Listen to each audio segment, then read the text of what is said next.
Annie started doing this a few months ago because I thought it'd be a really great way to introduce people to wines from around the world and meet winemakers or importers that have are really in touch with the wineries a little bit more than I can even be, mostly because I haven't visited every winery that I represent.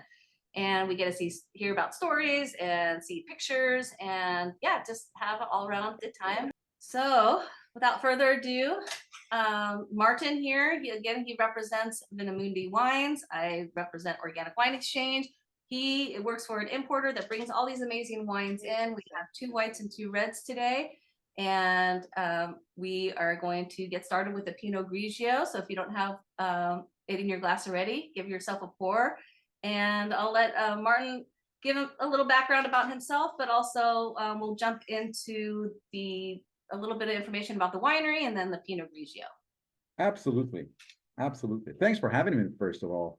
Yeah, you mentioned that you try to present wines from all over the world, and that's kind of like what our name stands for as well, ViniMundi, wines from the world. And just like Annie, we're very much into organics, organic, sustainable, natural wine. That's pretty much what we do from anywhere that we find a good winery. Now let's see if the technique is with me or not. It was working when we started anyway. Let's see if we can move to the next slide. Why? I'm still on the first slide. Are you two on the first slide? Yes, I'm on the first slide where it says there we go. Okay, so very briefly, yeah, we are an importer or wine supplier. We work with wines from both California as well as Europe. Everything we do has this environmentally friendly approach, and the reason for that is that we are confident that whatever you want to grow, whether it's a grape, whether it's a apple or bananas or whatever you grow, you're going to get a better result if you don't kill the soil before you start growing. So for us, being organic, whether it's certified organic, certified sustainable, whether it's working organically in practice, just having that mindset is really, really important for us too. It's a quality seal. If you start by killing the soil, you won't get as good of a result. Now, it doesn't go the other way around. It doesn't mean that every organic is a great wine. But in order to make great wines, you need to think organically. You need to think sustainably. You need to take care of the soil. Otherwise, at least long term, you're not going to be able to do that. So that is why we focus on organic products. And obviously, short about organic wines. Well, the short explanation is that the winemaker or the wine grower grows without synthetic pesticides or chemical fertilizers, so without chemicals, really. Another restriction is the addition of sulfites, and that varies from country to country. So the reason why I say that is today we have European wines, and in Europe, in the EU, you can add some sulfites. In the US, you cannot. So therefore, that's a slight difference. And now, what is sulfites? Well, it's a preservative, and it's also, by the way, natural occurring in all wines. So there is no such thing as a non-sulfite wine. Every wine has sulfites, but wines that are labeled organic wines in the US don't have any added sulfites. They still have a low level of natural occurring sulfites, just like dried fruit or dried prunes or apricots or fruit juices. You will find sulfites in pretty much everything. And in organic wines in the US, you won't find any added sulfites, whereas in the EU, you can add a limited amount of sulfites, lower than conventional wines. So that makes that is the reason why in the US you will see 2 different classifications for organic wines. You will find wines that say organic wine, and those don't have any added sulfites. And then you'll find wines that say wine made with organic grapes. Most of the imported wines from Europe would fall under this category because most, at least commercially available wines from Europe, have some added sulfites as a preservative, so that the wine will taste the same when you have it on the table as before it's shipped across the Atlantic. So that is mainly the difference between organic wine and made with organic grapes. So the made with organic grapes are equally organic. Everything is organic. The wine growing is equally organic, but you may add a limited amount of sulfite for the wine to taste the same when you drink it. So it's basically a preservative. Right, because wine is very, I mean, it's a living, breathing thing. So it's constantly changing, just like it changes, you know, as you age wine, it will change. In transportation, I even have warnings whenever I send out wine, just like let the wine rest for a few days because going through a little bottle shop. Because can you explain that as far as like when wine Absolutely. travels? I mean, and also because of temperature changes, like if you ship something from one side of the country to another, you're likely to the temperature is likely to change as well, unless you send it in a refrigerated container. The same thing when you ship products across the Atlantic. The weather, cold weather, warm weather will definitely affect the wine.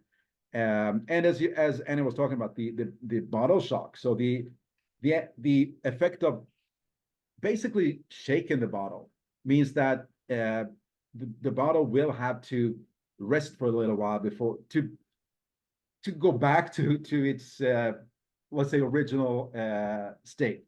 When you shake the bottle, it will be disturbed, and so once you've received it after being shipped, you should leave it probably for a few days to get the best out of it. Anybody have any questions about that? Anybody learn something new today? So that was all I'm going to say about organic wine. And the most important thing there is that obviously both wine made with organic grapes and organic wines, you cannot use any chemical pesticides whatsoever. The difference between the two is that made with organic grapes, you may add a limited amount of sulfites, still much lower than conventional wine. It's about a third of the sulfites compared to conventional wine. And as I said, most commercially available European wines would fall under that second category because most winemakers will add a limited amount of sulfites for the wine to survive the transportation across the Atlantic. So now what we have in front of us is a map of Italy, just to show where we're going today. So we're going to cover wines from 3 regions. First wine is going to come from the blue area up in the northeastern part. That whole, well, pretty much that whole area is classified as Delle Venezie. That comprises of Veneto, Friuli, and Alto Adige. Second region we're going to talk about is Puglia, the heel, so all the way southeast. And the third region we're going to talk about, well, it may actually be the second wine we're going to taste, is going to come from the largest island in the Mediterranean, hence Sicily. So those are the 3 regions we're going to cover. Obviously, Italy is one of the largest wine producing countries in the world, even though the size is not extremely large. It's about 350,000 square kilometers, whatever that is in square miles. But anyway, it's quite a bit smaller than it's about 2/3 the size of California, but it produces quite a bit more wine because you see the wine growing regions on this map. It's everywhere. There is no part of Italy where they don't grow wine. Now, obviously, there are places where they are, but pretty much every corner of Italy has its own appellation or wine growing region. Do you think California ever could? Do you think we have enough? Well, I mean, parts of California is so diverse in terms of nature. I mean, the desert is hard to grow any wine in the desert. I mean, northern Cal, some parts of California is just covered with forests. Yeah. I mean, we can definitely increase the vineyard area in California. You know, by the way, the birthplace of California wine was not Napa or Sonoma or Central Valley. It was the LA region. So LA, which today is not really well known for grapes, I think we could probably produce both bigger quantities and bigger and better qualities in LA as well. Yeah, So we have land masses that, not only are they just concrete jungles, where we have like the right. Sierras where the elevation's really high too. So we have a lot of Yeah, diversity and yeah. a lot of people who just want to live here and not grow grapes.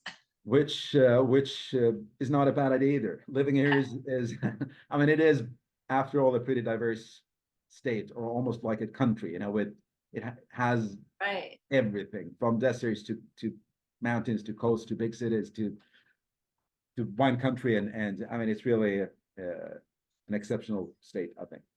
Yeah. Anyway, back to Italy. So the first couple of areas we're going to talk about is the Della Venezia area and Puglia. So two opposite ends of Italy. And why do we classify them together? Well, they don't have that much together, but one of the brands we're going to taste today come from these areas. And what you see here on the first page, you see some grapes laying on bamboo beds drying. This is typical from the Veneto area. This is typical for a category called Amarone, which we're not going to taste today, but I want to talk about it anyway because we're going to taste a wine that is stylistically and production technique is similar. So therefore, I want to mention the Amarone wines. So Amarone from Veneto. Veneto is known for the big reds of Amarone or Ripasso, but also the lighter reds like Bardolino or Valpolicella. And obviously, it's also part of the Della Venezia area, which is mainly known for Pinot Grigio, one of the largest growing areas for Pinot Grigio. Right. But so we talk about that one first, since I think everybody has a Pinot Grigio or should have the Pinot Grigio, one of the whites in your glass. Yes. So let's talk about the Pinot Grigio and Della Venezia. So Della Venezia, as I mentioned, it's northern Italy. It covers the vineyards in Veneto, Friuli, and Alto Adige, so northeast. So this wine, and depending on when you bought it, I should also say, you may have wines that say Casa Amarone on the front label. You may have wines that say Gran Villarini on the front label, but they look the same and they taste the same. They are the same. The winery decided to change the name. So it says Gran Villarini right here. Yes, and I saw somebody else posted picture of these two wines where one of them was Casa Amarone, the other one is this one still says Casa Amarone. So slightly confusing during a couple of months time now, but that will pass. They changed the names in March, so just a month and a half ago. So therefore, you will now, during a transition time, possibly see both. So this wine, the first one, comes from Della Venezia up in northern Italy. Della Venezia, as I said, mainly, when it says Della Venezia on the bottle, it's mainly known for the high quality, crisp, refreshing Pinot Grigio wines. Let's go into the Pinot Grigio.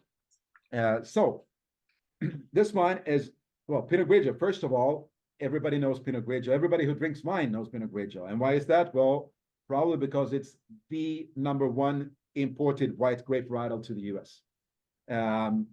Together with Chardonnay and Sauvignon Blanc, they are the most popular and common varietals to drink. But for import, Pinot Grigio is the #1.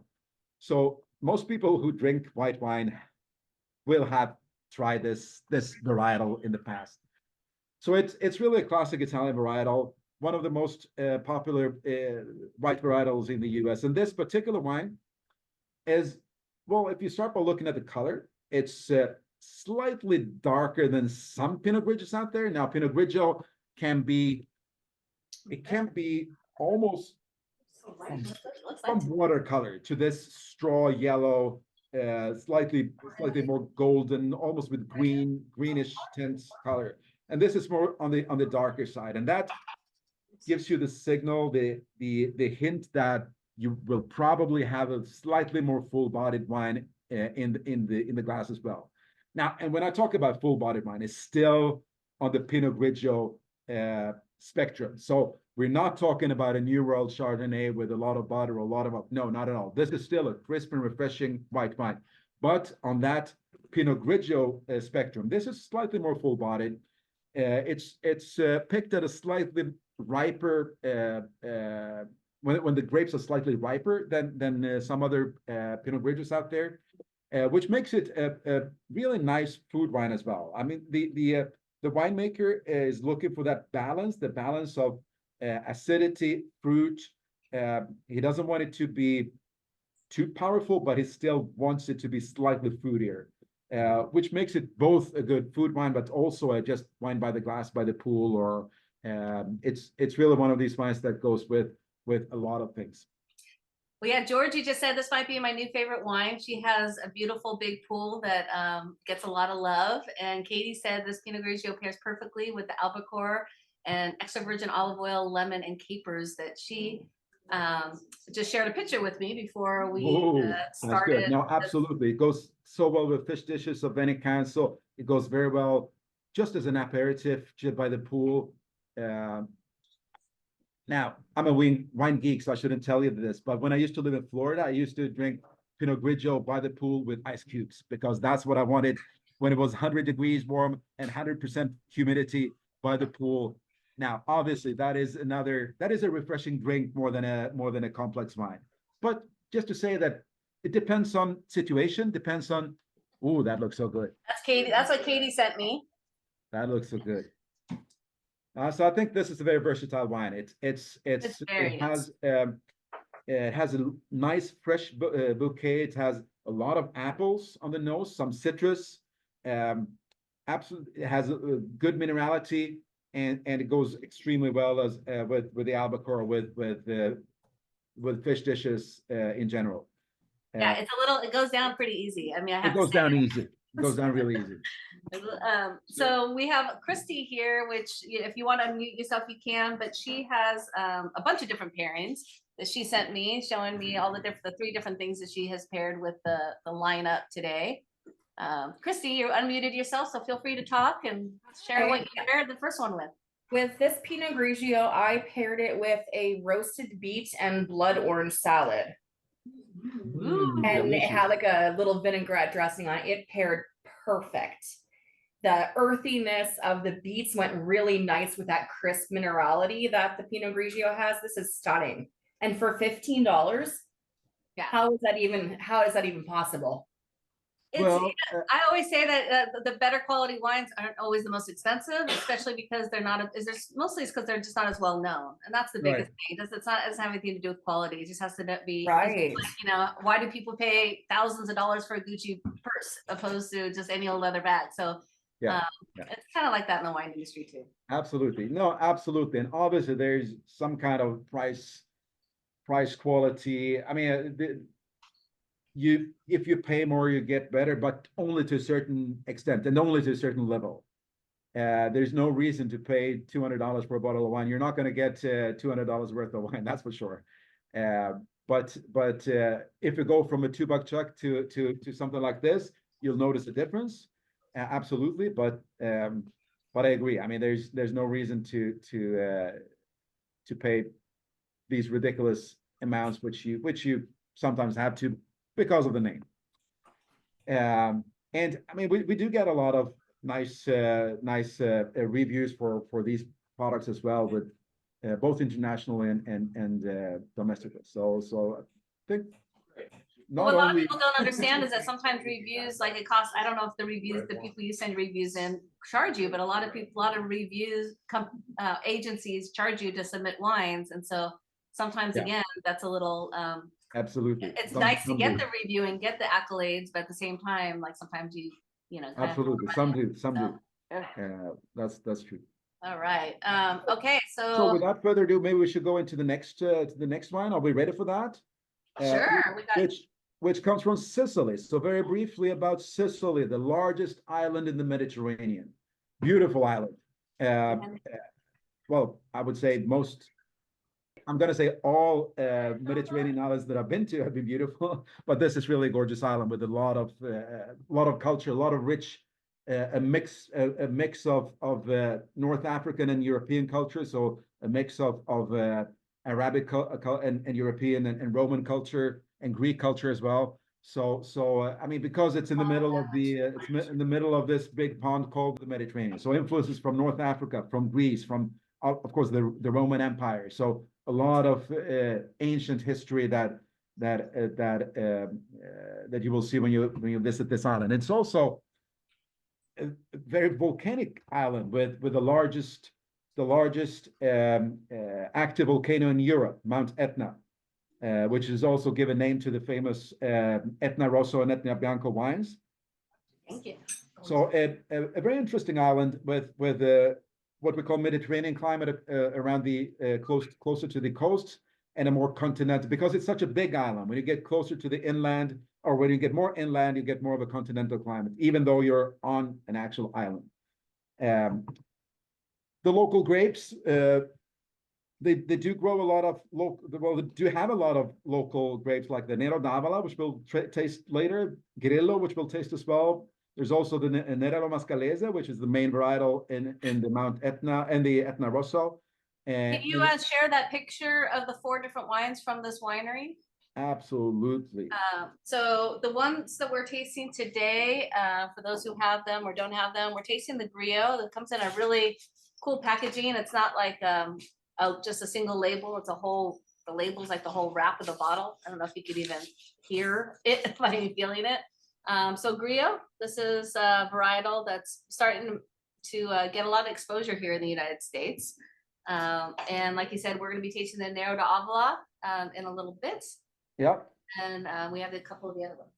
So those 2 are the ones we're tasting. There's also a Cabernet Sauvignon in the range, which is obviously not an indigenous grape, but it's an international grape. And they do grow a lot of those as well on the island of Sicily. So they do grow Cabernet, they grow Merlot, Shiraz or Syrah, they grow Chardonnay and Sauvignon Blanc, etc. But some of the more well-known indigenous grapes would be Nero d'Avola, Grillo, Nero Mascalese, Catarato. What else can you see? You might see some Zibibo, but these would be the most common Sicilian varietals.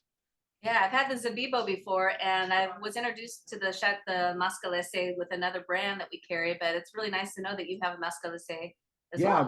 This is brand new for us. It is I was going to say it's on the water. It's not on the water, but it was picked up from the first shipment was picked up from the winery last week, and it's leaving the port of whatever port it is, Florence, I believe, on the 17th. And so we're expecting to have it here towards the 1st of June. Is that something we'll have access to, or is it just certain states and No, absolutely. Well, we'll have to talk to Serendipity about it, but absolutely.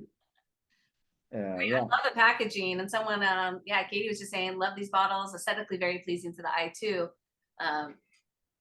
This one feels like it has a lot more body to it. And the wrapping does have multiple purposes. Now, obviously, it does create visibility when it's on the shelf for sure, but it also serves a purpose to protect the wine from direct sunlight. So especially clear bottles like the Pinot Grigio, if you leave them out in direct daylight for too long, the wine may turn. Whereas if you protect the wine, either put it in a dark place, or as they've done here, wrap it, it does protect the wine a little. Thirdly, now, because these wines have bigger labels, they also have larger space to communicate. So what you see on these labels, for those of you who have them in front of you, you see some pictures of fruits and herbs and botanicals. And those botanicals are not only there to be pretty, they're also there to give you a hint of what to expect when you open the bottle. So most of those herbs or fruits or botanicals, you may find those on the nose or on your palate. So it's there to give you a hint, an indication what to expect. So let's jump into the Grillo. So again, we're talking about a Sicilian varietal. This one is 100% Grillo. It's whether you have you should have the 2024 probably. It's crisp. 24. It's 24, yeah. So the wine, if you look at the bottle, as I said, you will find some hints what to expect. But generally, I find some melon, some honeydew melon, maybe some hints of gooseberry. You can find some fresh herbs or spices, like even some fresh mint on the nose. A lot of yellow fruits, stone fruits, some apricots or even mango, and it does definitely has some citrus as well. So this is a wine where quite a lot of things happen. It is crisp, it is refreshing, but it also has a lot of fruit to it. So compared to, for example, a Pinot Grigio or another crisp refreshing, this has a little bit more body, more nose, more fruit, more yellow fruits, more ripe fruits to it. It's ideal with fish, but even with lighter meat, so like white meat, like with chicken, with well, and also with an Italian antipasti, it's perfect. Now we're getting closer to the summer. Well, it's especially in parts of the world with a lunch salad, perfect.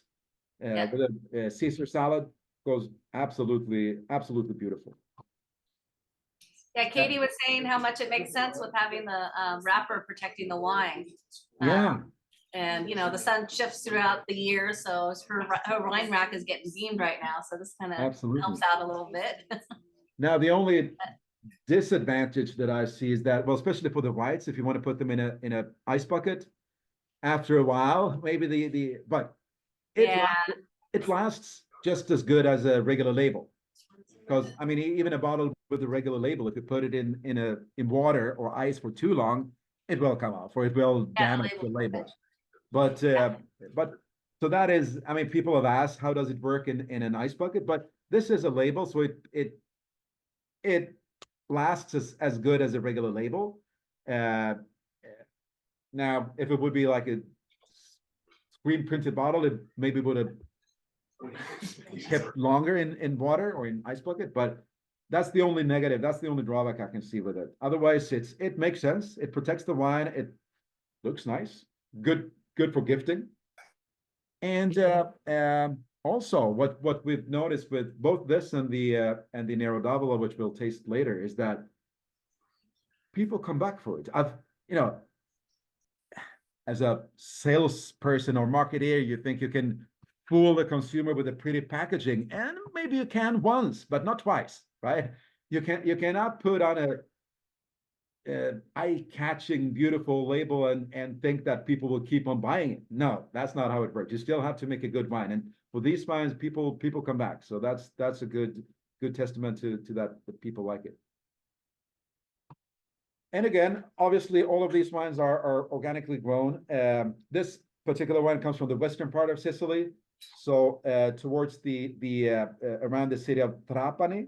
So it's, let's say, it's as far away from Italy as you can get it.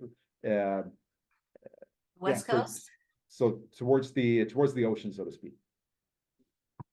Yeah, so everybody, when it says the words made with organic grapes, like it does on the label here, I mean, that's the same thing as organic wine in Europe. Again, they're just labeled differently depending on the sulfite. So the made with organic grapes is a USDA absolutely certified terminology. You can't just throw that on the bottle like you can put natural on a bag of potato chips. It's very regulated. The TTB has a very high standard, as well as far as being able to put those words on the label. No, it's extremely strict. It's extremely strict, including how we as importers handle it. So both, well, obviously the winery, the vineyards, and also the importer needs to be certified.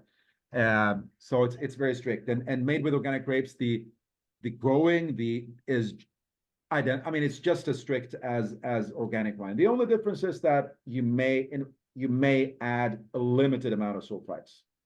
Right. Again, it's about a third of what is allowed in conventional wine, so it's still low, but it's and that's at the highest amount. It's a third. That's the highest. That's the highest. It could be a lot less than that. And if you were to look up sulfites in food, you will see that sulfites in, say, something like dried apricots, even if they're organic, are going to be much higher than they will. And by the way, there are wines that have no added sulfites that still cannot label them organic wine because they have a natural occurring above the threshold. We have a biodynamic wine, a biodynamic red, which does not have any added sulfites, but it has more than 10 parts per million. Now we're getting into the nitty-gritty technical details, but so even the naturally occurring sulfites can be in some cases too high for the mentioned organic wine. But anyway, these wines in Europe are labeled organic wines, and they are just as the certification is just as strict as the USDA. We got someone with a question over here. Okay. So you said, so biodynamic is not the same as organic? Right. No, biodynamic is another category. Biodynamic, it is organic, but it's also a philosophical way of cultivating the land, including the moon phases and including parts of, let's say, astrology. It follows.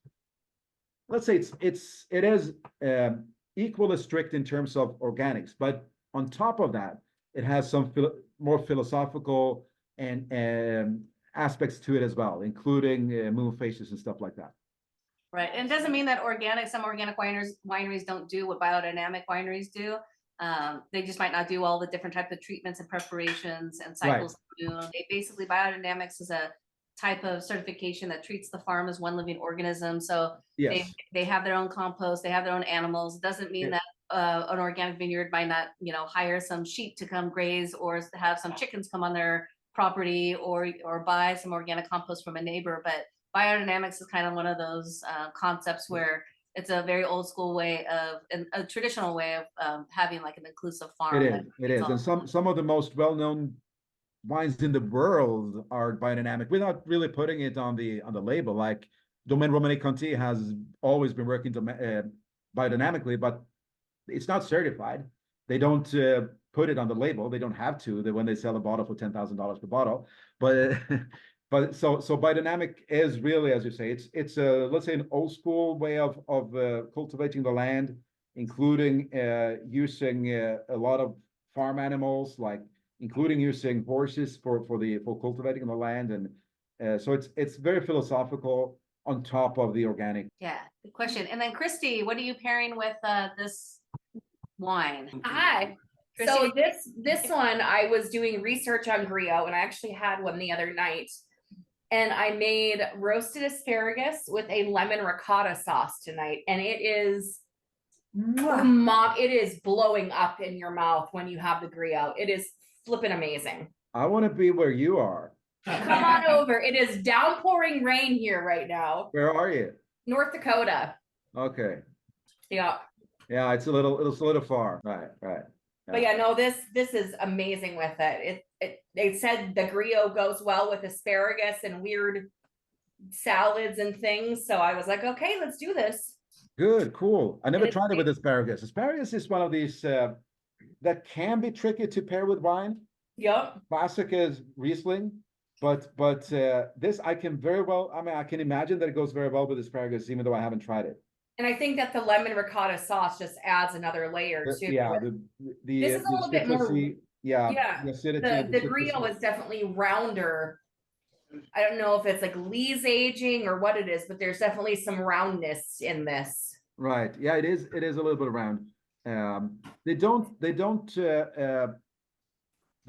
age it on lees per se, but okay. It is soft pressed, and it's they ferment it for about 20 days. But yeah. Interesting. Okay. But it sounds very, very good what you're having. Yes, thank you, Christy, for sharing. I have someone here in the studio audience, Laura, who is asking for your blood orange salad and beet salad recipe. Oh, it's just roast the beets, slice them up, slice up the blood orange, and then it's just arugula and spinach. And then I have a little packet with pepitas and candied, craisins and some other things in it. I can send everything to Annie too. And then I just used, I didn't make the vinaigrette tonight myself. I just used French vinaigrette from Brianna's. And then feta cheese. And then normally feta cheese on it, but I couldn't find the feta cheese tonight, so we did not have it. Well, for all those who are here and even those who are not here who are going to be watching this in the recording, I do have a couple of people who actually bought the wine tasting package and then unfortunately realized that they couldn't make it tonight. For all those who are even here tonight who want to revisit everything that we have done tonight or that we've talked about tonight, I will be sending out a follow-up email with a recording. And that said, maybe Christy will get in touch with me, and if she has anything that recipe kind of stuff that I can maybe share in that email as well. Yeah, I can send all the recipes from tonight too. I'd love to have them because it sounds so good. Thanks, Christy. Perfect. Are we ready to jump into a red? Yeah, we're ready to jump into the reds. We've got the Well- reds starting to be poured back here on our end. So let's stay on the beautiful island of Sicily, and we're still on the same side of Sicily, so towards the western part of Sicily. And by the way, I don't know if I mentioned that before when I talked about Sicily being the largest island in the Caribbean. It's also now it is still an island, even though it's the largest, still an island. And even though it's an island, it's larger than the entire. I mean, the wine growing area of Sicily is larger than the entire wine growing region of Germany, which, by the way, which I think is pretty amazing because Germany produces a lot of wine now, and not only Riesling, which is mainly known for, but the Germany has a lot of wine growing areas, and yet Sicily, that small island, is bigger than the entire country of Germany when it comes to wine growing area. Wow, that's amazing, and not that much of it. At least I feel like more and more is being exported, but Yeah, I think it's not that much of it has been exported over the years. Sicily has grown in I would say the last 5 or 10 years. Nero d'Avola is one of the reasons, I think. Etna Rosso, absolutely, but Etna Rosso is usually slightly more expensive. There you're more around $30 per bottle, which can definitely be worth it. But here you have a wine for around $15, which is obviously slightly more interesting. So again, classic Sicilian varietal. This one is 100% Nero d'Avola. When you taste it, well, again on the label, you'll see some botanicals, you see some prunes, you see some vanilla, some cocoa beans, etc. All of that can be found when you open the bottle and pour it in your glass. So classic aromas of cherries, for example. For some reason, no matter what varietal, when it comes to red wines out of Italy, I tend to find cherries in almost all Italian red wines. Doesn't matter if it's North Italy, South Italy. Doesn't matter if it's Nero d'Avola or Sangiovese. There's always cherry in it. I don't know what they do, but that to me is very Italian. So this one also has some cherry. It has some blackberry, plums. Again, some coffee and cocoa from the oak. This wine spends about half of this wine spends about 10 months in oak, and half goes into stainless steel. And that oak is about half French and half American, and also about half first. So new oak and half is about second passage. So you don't get an overly oaky wine. So because not all of the wine is in oak and not all of it is new oak, only half is in oak and only half of that is new oak. So, but you do get some spice from that. You get some coffee and vanilla and chocolate from it. It's a great red wine that goes very well with Italian, well, any kind of Italian antipasto. It goes well with like cold cuts with salame and prosciutto, or with bolognese. When I make a bolognese, I usually need 2 bottles. I use one to cook it, because I cook it for about 5-6 hours with a lot of meat, and then 1 bottle to drink. Good thing you work in the industry and you have your wines at a good price. Exactly. But this wine definitely is. It's a easier red to drink without foods, but it's also a great pairing wine to drink with all sorts of wines that you would typically think of having a Chianti or Sangiovese with, because Sangiovese is a lighter style red, but it still has that like full taste and or smell on the aromas, and it's very complex on the aromas. It is. And the Sangiovese, which is a varietal that I like very much, is quite often a little more astringent, a little more acidity, maybe requires food more than this one does. This is a little smoother, a little more fruit to it as well. So this one I think goes very well, both just wine by the glass, just, before dinner, when cooking. I mean, that is to me quite often the best glass when I'm in the Right, kitchen yeah. cooking. And before dinner, Yeah. after, Janie and Brett, who are here with us, their cameras are not on right now, but they order this by actually 2 cases at a time was their last load. They absolutely love this wine. It's so easy, it's such a great wine. And yeah, I mean, Yeah, this is actually I mean, we're not a huge company. We have 35 products, and this is our best-selling product, right? And I understand why, because it is very easy to like. It's easy to drink. It has a really good balance. It has the acidity. It has the fruit. Soft tannins. It does have tannins. It does have the backbone, but it's not in any way mean or aggressive tannins. That they're soft, nice, kind, gentle tannins that you just want another sip, right? yeah. What do you guys think of this wine from the peanut gallery over here? That's give a little. It's like so velvety and smooth. It's velvety and smooth. If you couldn't hear her. Especially like in comparison, like this came right after the whites, which was like really crisp. Yeah, it went really well with the white. She was saying it just yeah. it went right into it. It wasn't like this harsh break from Right. one time to the next. So Christy, what do you have paired with this wine? I have gnocchi alla Sorrentina. Gnocchi olive Sarantina. What's the Sarantina? I don't even know what that is. I don't either. I don't know. I found some recipes and I kind of combined different things. So it's pretty much a passata, tomato passata. And then you make gnocchi, mozzarella cheese, and some basil, and mix it all together and put it in the oven. Ooh, so it's like a baked casserole with all those. Yep. Love it. Pairing really well. Sounds very good. And this Nero is phenomenal. Thank you. Happy that you like it. Wow.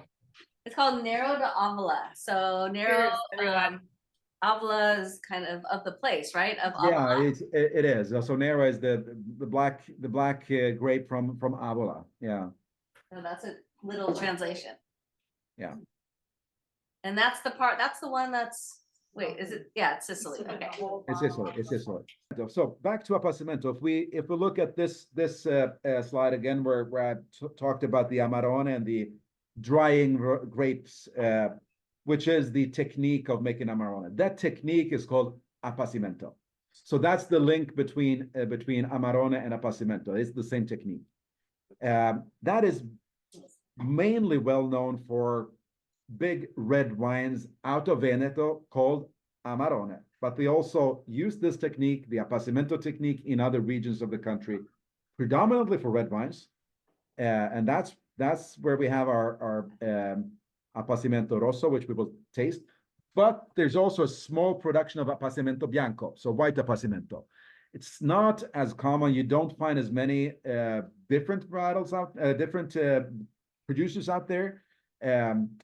You don't find ours in as many places either. This is much smaller production. It's more of on a wine list in a restaurant, it would probably be under interesting whites or other whites. This category there, because it's not a big enough category by itself. It's not a single varietal. This is a blend of Fiano.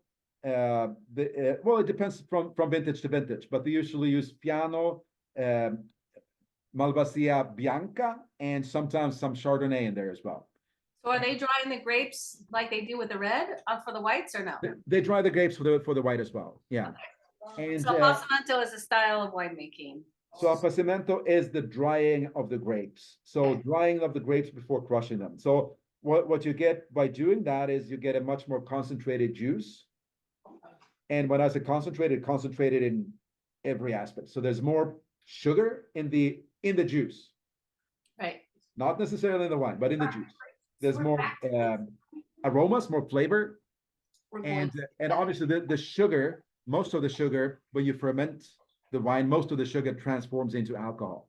So quite often, well, always you will get a slightly higher degree of alcohol in Appassimento wines. Doesn't mean that they're, I mean, we live in a country where we make 14.5, 15% Cabernets in Napa, right? So this is Europe. So they're not that high, but the red Appassimento, I believe, is 14.5 or something like that. Without this technique, would probably be 13.5. The technique makes the juice sweeter because what happens when you dry the grapes, well, you lose a lot of water. Yeah, it's like What is left in the grape after, you know, if the grape loses about 30 to 40% of the liquid, what is left is aromas and sugar. right. And obviously some water. You don't dry it all the way to raisin because you need to have something to press, right? But you dry it for when they do it like they do in Amarone here, they lay it on bamboo beds in northern Italy during the winter. Then it can lay for a couple of months, 4 months even, and they lose about 40% of the liquid. What We we have do a in question southern here Italy, about that too. I think I have a feeling what you're gonna ask. Well, I was going to ask it. I mean, it's obviously a very different flavor and a different grape, but for ice vines, is that a similar effect? yeah, absolutely. Because the ice wine also, I mean, yeah, the effect is kind of the same when you freeze it instead. So then you lose some of the water because of the frost, because of you freeze it, and then you have a more concentrated juice. So yes, so the effect is similar. The effect is similar. And by the way, what you can do with this, you can, like in the Amarone, you can ferment it all the way to a dry wine, and then you get a pretty high alcohol level, usually 15.5, 16, or you can leave some sugar in it, or you can leave a lot of sugar in it. And in the Veneto Amarone region, then it's called Recioto dell'Amarone. That's really a sweet wine. That's almost like a dessert wine. It goes very well with like dark chocolate or a dark chocolate mousse with those kind of or even with aged Parmigiano cheese, for example. So question over here. Oh, just aesthetic is the reason that a few of the bottles have the sort of rope or the string around it. Did that have a different purpose, or is it just aesthetics? The string, well, it's a very traditional old school way of securing the cork instead of using aluminum foil or something like that. So it does keep the cork down. But it's a traditional old way of doing it. It's also, by the way, very manual because it's all done by hand. Right. Just like the winemaking of this kind of wine is very manual. Now, I've shown you the picture of how they do it in northern Italy. In southern Italy, now the buckets of grapes that right below here are the dried grapes from southern Italy. So in southern Italy, in Puglia, where we make our wines, instead of picking them at regular harvest time and letting them dry on bamboo beds, they go through the vineyards twice. The first time they cut the clusters and they hang them back on the vine for about 2 to 3 weeks to dry so they dry in the sun instead of drying on bamboo beds like they do in northern Italy. It dries in the sun, so it's a faster process, but the effect is very similar. So then you get these beautiful, almost raisin-like grapes that you see in these buckets at the bottom the bottom. So they just clip them. They clip them and they hang them back. Yes. Oh, so they just kind of get which is obviously also very manual because you have to go through twice, and obviously it's all manual. You can't use machines for that, so it's pretty manual. Considering how manual this process is, I think this is a very good value for money as well. Now we're gonna pour this wine.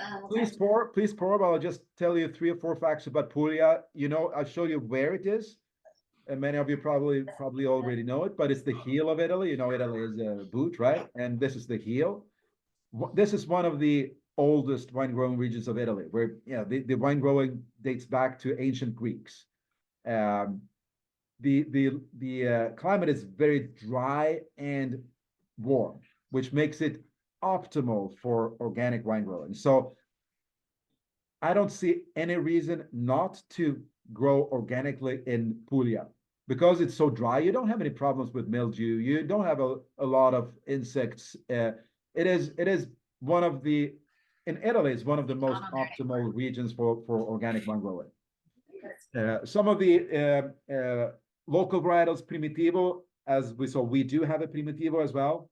Negro Amaro, this wine actually does include some Negro Amaro. There's Malvasia Nera, there's also Malvasia Bianca, Uva di Troia. So they have a lot of indigenous local Southern Italian varietals, but they also grow Cab, Merlot, Syrah, and Chardonnay. And by the way, a couple of vintages ago, this wine did have about, I believe it was about 20% Merlot in it. So it differs from year to year. This wine is not, it's not a varietal wine. It's not the, even though it's fruity, it's not the varietal that is the most important. It's the technique. It's the drying of the grapes. And depending on the vintage, depending on what thrives that year, they change somewhat from vintage to vintage. So let's jump forward to that particular wine. From Puglia, here we go. So again, the Appassimento, as this one is called, is a technique. Appassimento is not a region, it's not a grape varietal, it's a technique. And it is, as I said, it's the technique mostly known for Amarone. In Tuscany, they have a similar product called Governo, which is also using a similar technique. But Amarone is by far the most well-known appellation for Appassimento style wines. This particular Appassimento, yeah, so as I said, it's the technique of Amarone, but it's a totally different part of Italy, and it's a different blend. So this is Negro Amaro, Nero di Troia, and Lambrusco. 33% each, or 34% Negro Amaro and 33 Nero di Troia and Lambrusco. It is a relatively powerful and concentrated, yet very smooth wine. So it's not, when we say concentrated and powerful, you may think big, powerful Napa Cab, or you may think young, big first growth of Bordeaux. And this is not it. This is much smoother. It is powerful. Yes, it's concentrated, but it's smooth. It's very, it has tannins, but again, smooth, very pleasant, kind tannins. It does spend some time in oak, but only about 3 to 4 months, because in this one, it's not the oak that plays the main part. It is the technique. This is all about the winemaking technique and wine growing technique. So can you mention again, you were talking about the Amarone. A lot of people probably are familiar with Amarone and not so much Appassimento, and it's using the technique of Amarone, which is drying the grapes. And so what is the difference? Is it the grape varietal that's the difference? Yes. So I mean, there are multiple differences. The grape varietals in Amarone is predominantly Rondinella, Molinara, and well, it's predominantly Molinara and Rondinella. Some Ossoleta and some other varietals, but predominantly Molinara and Rondinella. Now I lost the name of that other. Yeah. Anyway, it's Northern Italian grapes. So Northern Italian varietals that are totally different in style. Secondly, obviously the climate is very different. Northern Italy, the Verona, the Veneto area is cool climate. That's why we make this one up there as well, because it's cooler climate up there. So in general, the non-Amarone wines from Northern Italy are pretty light and elegant, like Bardolino or Valpolicella. They're not big, powerful wines. What makes Amarone big, powerful is, again, the technique. It's not the varietal, it's not the sunshine, it's the technique. So the difference between this and an Amarone is the climate and the region, north versus south of Italy. The varietals, here we have some bolder varietals, I'd say. Both Negro Amaro and Nero di Troia are bolder, bigger varietals. And also the technique, even though it's similar in terms of that we dry the grapes, it's still done in a different way. As I mentioned, here they do it in the vineyard, whereas in Northern Italy, they do it on, they do a regular harvest in September, and then they put the clusters or the grapes on bamboo beds for a couple of months. So this is not an Amarone. It's not even a mini Amarone, but it shares the same technique and some of the flavor profiles, some of the dried fruits that you can find on the nose, some of the chocolate that you can find on the nose, and is similar to what you'd find in a Amarone. Yeah, and it's not as sweet as you would think it would be with having those dried grapes. It's not. And again, it's because most of the sugar is transformed into alcohol in the fermentation process. So this is not considered as sweet. It does have a limited amount of residual sugar, absolutely, but it's very far from being a sweet. It's not even an off-dry wine. It's still considered a dry wine, even though it does have a few grams of sugar. Is there a certain point where like the fermentation process kind of is not able to go all the way, and it's I mean the yeast can only take it so far. You can also, if you want to, you can also stop the fermentation process by temperature. So by decreasing the temperature, you can stop the fermentation process if you want to keep the alcohol level a little bit lower, and if you want to keep the residual sugar a little bit higher, you can do that. Okay, so it's all winemaking process. Yes. At that point. Yeah. And that's so, Christy, what do you have paired with this one? Did we do that yet? Sorry, just took a real bite of food. I've been trying to squeeze in bites of food. Last couple tastings, I forgot to eat the whole entire time. At this time, I actually made myself a plate because I forgot to do it the last 2 times. So I did just pulled pork toast. Very little barbecue sauce. Just let the pork speak for itself, and it's pairing really nice with this amazing wine in front of me. Sounds very good. Yeah, with the I mean, if you put too much barbecue sauce, it might be too sweet, but some sweetness would pair very well with this wine. Yeah, it's very, very little. I like. Yeah, no, it sounds great. Oh, these wines are amazing. I just don't even understand what's happening today. Thank you. So happy to hear that. Well, as I started out, but when we started talking about my old computer and stuff, we're in this for the passion of it. We love the wine. We love sharing the wine. We try to find wine that over delivers. Over delivers in price, quality, and at the same time being respectful of the environment. So it's really what we try to do. And if you enjoy it, I'm happy. I'm thrilled. That makes me really happy. Well, I'm happy and thrilled to have Martin by my side and have him so close to us here in California. Cheers to Martin. Cheers, Christy and Georgie. Cheers. Vincent and Denise, Sherry, Mom, Tori, Corin, Josie, Janie and Brent, Lisa, Laura, the Wheelers, Lisa, Donna, Joanne, Cherie, Sandy. Thank you all for being here. Cheers. Thank you. So we've gone through all the wines. We've gone through some facts, some information about the regions, Sicily, Puglia, Veneto della Venezia, and just touching on organics and sulfites and stuff like that. Any questions, or are we all happy? Right. So we have some questions. Does anybody have questions? We have some people here, but if if you feel embarrassed or don't want to talk verbally, you can always write it in the comments as well. But we'll take a question here first. I'm surprised at how non-tannic it is compared to. I mean, I think he described it as kind tannins or something like that. Yeah. Kind tannins opposed to heavy tannins. Absolutely. Which I appreciate. Some people like that heavy tannins, right? Yeah. Interesting to know if how they originally developed it. It was just kind of experimental. Like, okay, we got to pick the grapes right now, but we're not ready to. I don't know. We're not ready to make the wine. As I said, let's see, what was the? Is that what you were saying, that they that it wasn't? It was kind of an accidental discovery of making wines with the dried grapes, that they weren't ready to make the wine and they dried. Yeah, I think a lot of both winemaking and like bubbles in wine as well. They say there was an accident that it fermented a second time.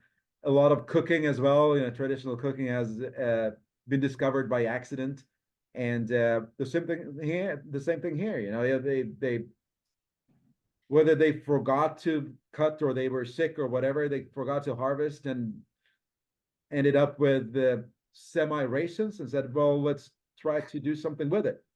You know, and it came out pretty well. So Happy mistake, but that's Yeah. kind of how wine was discovered to begin with, right? Back in 4,000 or 5,000 years ago, wine was where grape juice was somehow fermented or something was fermented and made into alcohol by the yeast in the air, and yeah. now we have wine. Yeah, shortly thereafter, dancing was invented. And then he said shortly thereafter, dancing was invented. The Cabernet Sauvignon I do have available, and it sounds like the Muscalese I will as well. But anyways, thank you all so much for joining us tonight. Cheers to the third virtual wine tasting. These things are picking up, and I'm really excited to see where things are going. And I loved having you guys here. Cheers. Cheers. And thank you very much for inviting me as well. I mean, it was a true pleasure. Thank you everybody for coming. If you have any questions, you could just know where to contact me or how to contact me. And I appreciate you all showing up tonight. Guys. Perfect. Thank you, Tori. Yes, thank you. A lovely Thank you, guys. presentation. It was Cheers. great, Annie. Love it. Thanks, Georgie. Thanks, Bruce. The wine's Bye. great. So, thank you, everybody. Bye. Thank you, Annie. Thank you all for coming. It was great having you, and I hope you enjoy the wines.